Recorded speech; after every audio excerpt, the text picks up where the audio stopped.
আজকের এই বিশ্লেষণে আমরা এমন এক অদম্য জেদের গল্প শুনব যেখানে চরম অবহেলা আর প্রত্যাখ্যান থেকে জন্ম নিয়েছিল মানব ইতিহাসের অন্যতম বড় এক আবিষ্কার। আমরা আজ কথা বলবো সেই আলোর জাদুকরকে নিয়ে। কৌতূহলী মন আর সমাজের অবহেলা, ভিন্ন হওয়াটা যে মাঝে মাঝে কত বড় একটা বোঝা হতে পারে সেটা আমাদের গল্পের প্রধান চরিত্রকে খুব ভালোভাবেই বুঝতে হয়েছিল। সমাজ তো প্রায়ই তাদের দূরে ঠেলে দেয় যারা একটু অন্যভাবে চিন্তা করার সাহস দেখায়, তাই না? একদিন এই ছোট ছেলেটা স্কুল থেকে একটা চিঠি নিয়ে সোজা বাড়ি ফিরল। শিক্ষকরা তার মাকে চিঠিটা পড়ে দেখতে বলেছিলেন। সেখানে স্পষ্ট লেখা ছিল সে দুর্বল এবং অযোগ্য। একটু ভাবুন তো, এরকম একটা কথা যে কোনো বাচ্চার আত্মবিশ্বাসকে চিরতরে শেষ করে দেওয়ার জন্য যথেষ্ট। কিন্তু ঠিক এখানেই ঘটে গেল একটা অবিশ্বাস্য ঘটনা। ওই চিঠিটা আর মায়ের বিশ্বাস মিলে তৈরি হলো ভালোবাসার এক দুর্ভেদ্য ঢাল। স্কুল থেকে পাঠানো ওই নিষ্ঠুর চিঠিটা পড়ার পর মায়ের নীরবতাটা একবার কল্পনা করার চেষ্টা করি। একদিকে স্কুলের সেই চরম প্রত্যাখ্যান, আপনার ছেলে পড়াশোনার যোগ্য নয়, আর অন্যদিকে মায়ের সেই অবিশ্বাস্য প্রতিক্রিয়া। তিনি ছেলেকে বললেন, তুমি এত মেধাবী যে এই স্কুল তোমাকে শেখানোর যোগ্যই নয়। মানে মা খুব সচেতনভাবে স্কুলের ওই কঠোর কথাগুলো লুকিয়ে রাখলেন আর নিজের সন্তানের মনে পুঁতে দিলেন আত্মবিশ্বাসের এমন এক শক্তিশালী বীজ যা ভাঙার সাধ্য কারোর ছিল না। তবে সামনের পথটা মোটেও মসৃণ ছিল না।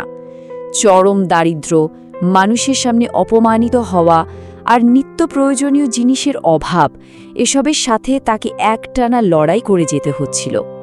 অভাব আর অপমান যেন একেবারে একজোট হয়ে তার জীবনে জেঁকে বসেছিল। এই সীমাহীন সংগ্রাম আর শত শত নির্ঘুম রাত তার জীবনের কষ্টের ভার কেবল বাড়িয়েই তুলছিল। তার এই কঠিন জীবনযাত্রাটা একবার খেয়াল করে দেখি। শৈশবে বেঁচে থাকার জন্য সে ট্রেনে ট্রেনে ঘুরে সংবাদপত্র বিক্রি করেছে, যৌবনে দিনের পর দিন না খেয়ে রাত কাটিয়েছে, আর প্রাপ্তবয়স্ক হওয়ার পর একটা ছোট্ট ঘরে বসে রাতের পর রাত চালিয়ে গেছে তার পরীক্ষা নিরীক্ষা। আর হ্যাঁ, এর অনেকগুলোই শেষ হতো ভয়ঙ্কর সব বিস্ফোরণে। এত অভাব আর অন্ধকারের মাঝেও সে কিন্তু নিজের স্বপ্নটাকে বেশ শক্ত করেই আঁকড়ে ধরেছিল। তো যখন তার এই পাগলাটে পরীক্ষাগুলো বারবার ব্যর্থ হতো, মানুষ তাকে নিয়ে হাসাহাসি করত।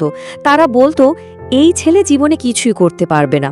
সত্যি বলতে কি, আজও তো আমাদের চারপাশে এমন হাজারো মানুষ আছেন, তাই না, যারা বড় স্বপ্ন দেখলে সমাজ হাসাহাসি করে, অবজ্ঞা করে। কিন্তু তার লেগে থাকার জেদটা ঠিক কতটা তীব্র ছিল সেটা বুঝতে শুধুই সংখ্যাটার দিকে একবার তাকাই। 1000-এরও বেশি। সে একবার ব্যর্থ হয়েছে, 2 বার হয়েছে, 100 বার, এমনকি 1000 বারেরও বেশি ব্যর্থ হয়েছে। কিন্তু সে কখনোই হাল ছাড়েনি। এই না থামার প্রবল জেদটাই তাকে বাকি সবার চেয়ে একেবারে আলাদা করে দিয়েছিল। এতবার ব্যর্থ হওয়ার পরও সে কিভাবে টিকেছিল? এর উত্তর লুকিয়ে আছে তার দৃষ্টিভঙ্গিতে। তার কাছে ব্যর্থতা মানেই ছিল নতুন কিছু শেখা। ওই হাজার হাজার হতাশাজনক রাতে তাকে টিকিয়ে রেখেছিল তার অসাধারণ একটা দর্শন। তার কাছে ব্যর্থতা মানেই সবকিছু শেষ ছিল না, বরং এটা ছিল সম্পূর্ণ নতুন কিছু শেখার একটা প্রক্রিয়া। প্রতিটি বিপর্যয়কে সে পরাজয় হিসেবে না দেখে পরবর্তী প্রচেষ্টার জন্য জরুরি ডেটা বা শিক্ষা হিসেবে গ্রহণ করেছিল। এটাই ছিল তার সবচেয়ে বড় শক্তির জায়গা। আর এভাবেই দীর্ঘ অন্ধকারের পর অবশেষে জন্ম নিল আলো, এলো সেই চূড়ান্ত বিজয়। হাজারো ব্যর্থতা আর কষ্টের পর সেই ছোট্ট অন্ধকার ঘরটাতে অবশেষে সেই পরম কাঙ্ক্ষিত মুহূর্তটি চলে এলো। একটা মাত্র সফল পরীক্ষা, আর জ্বলে উঠল আলো। জীবনের সমস্ত হতাশা আর দীর্ঘ অন্ধকারের অবসান ঘটিয়ে শুরু হলো অভাবনীয় এক নতুন যুগের। ওই একটা জ্বলন্ত বাল্ব শুধু সেই ছোট্ট ঘরটাকেই নয়, বরং পুরো পৃথিবীকে আলোকিত করেছিল। হ্যাঁ, ঠিক ধরেছেন। সেই ছেলেটির নাম ছিল টমাস এডিসন। সমাজ যাকে একদিন পুরোপুরি অযোগ্য আর দুর্বল বলে ছুঁড়ে ফেলেছিল, সেই ছেলেই শেষ পর্যন্ত মানব ইতিহাসের গতিপথ চিরতরে বদলে দিয়েছিল। অদম্য ইচ্ছা শক্তি আর আত্মবিশ্বাস থাকলে যে কোনো অসম্ভবকে বাস্তবে রূপ দেয়া যায়, এটা তারই সবচেয়ে বড় প্রমাণ। এই অদম্য জেদের পেছনের রসায়নটা একটু মিলিয়ে দেখি। প্রথমে সমাজের অবহেলা মুখ বুঝে সহ্য করা, শত নেতিবাচকতার মাঝেও নিজের উপর অবিচল বিশ্বাস রাখা, হাজারো ব্যর্থতাকে নতুন শিক্ষায় পরিণত করা এবং অবশেষে সেই কাঙ্ক্ষিত আলো জ্বালানো। যারা প্রতিনিয়ত মানুষের সন্দেহের শিকার হচ্ছেন, তাদের সবার জন্যই এটা হতে পারে একটা দারুণ অনুপ্রেরণাদায়ক রোডম্যাপ। আর এখান থেকেই আমরা পাই একটা শক্তিশালী শিক্ষা। অন্ধকার রাত যত গভীর হয়, ভোর তত কাছাকাছি আসে। আজ যাদের সমাজ অবহেলা করছে, দুর্বল ভাবছে, তাদের জন্য এই অন্ধকার সময়টা আসলে আসন্ন এক উজ্জ্বল ভোরের পূর্বাভাস মাত্র। এখানে ভেঙে পড়ার কিছু নেই। আজকের এই বিশ্লেষণ শেষ করার আগে একটা চিন্তার খোরাক রেখে যেতে চাই।